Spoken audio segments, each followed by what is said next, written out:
বজ্রবাণ গ্রহণ পূর্বক রাবণী প্রতি লক্ষ্যকারী কারণকে যোজন পূর্বক শ্রীরামচন্দ্রের পাদপদ্ম স্মরণ করিয়া অস্ত্রকে বলিবেন। লক্ষ্মণ কথা যদি দাসরথী রাম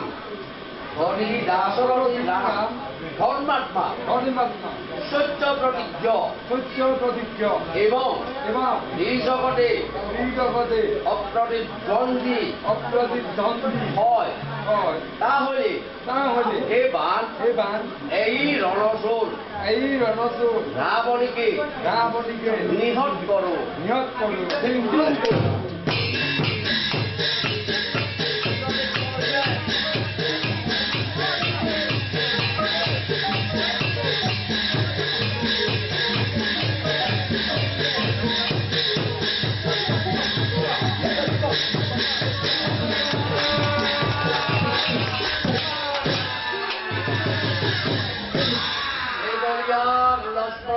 রুদ্র অস্ত্রে নিক্ষেপ করিলে ইন্দ্রজিৎ ইন্দ্রজিৎ পতন। তাহা দেখি আকাশেতে দেবগণ ধর্মানন্দে লক্ষ্মণের উপরে পুষ্প বৃষ্টি করে বল।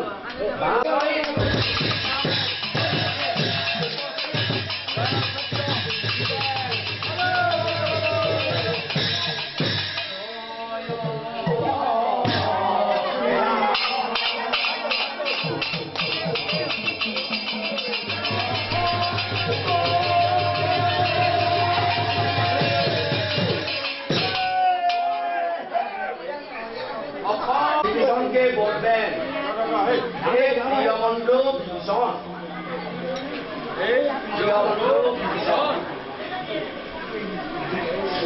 প্রাণাধিক লক্ষ্মণ তোমাদের মুখপত্র দেখিয়া আমার হৃদয় শীতল হইল। হিংসা পরায়ণ দুরাত্মা মেঘনা বাণের যুক্ত জয় করিয়া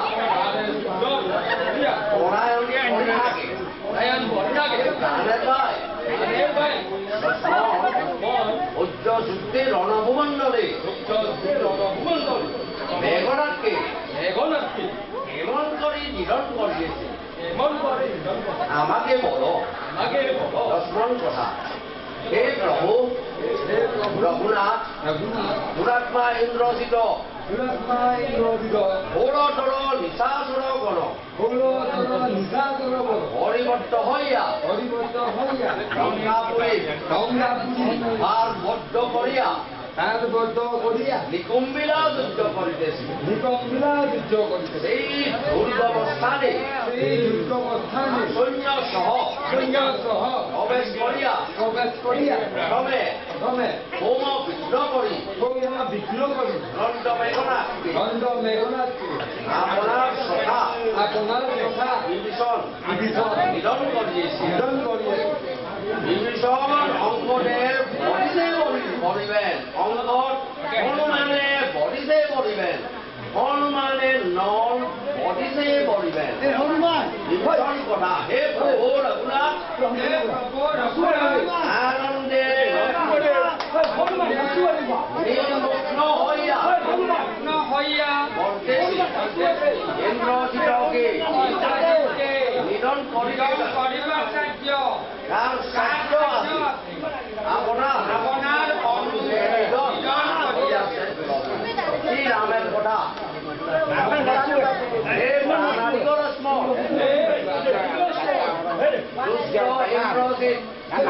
ইন্দ্রজিৎ নিধন করিয়া বহু শ্রম হয়েছে। মেঘনাদের বানার ঘাটে চান্দম্ভ মলিন হইয়াছে। ভায়া তুমি সীতা উদ্ধার মূল হইলা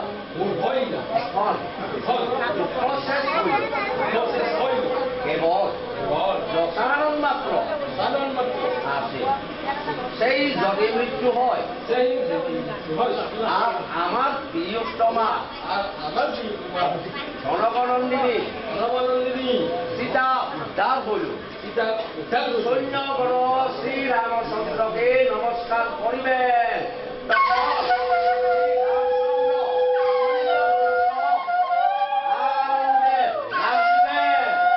সকলে মিলিয়া জয় রাম রাম বলি ইত্যাদি গাইবেন। জয় রাম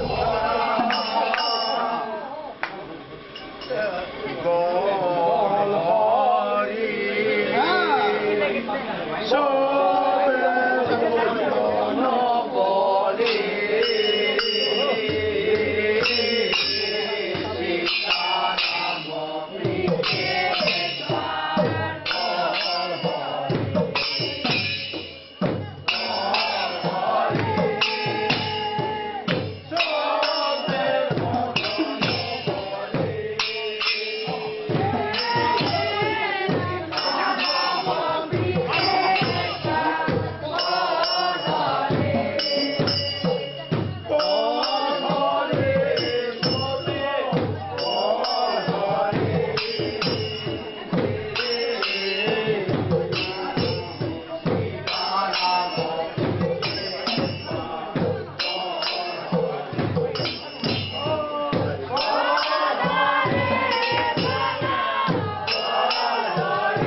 Thank you.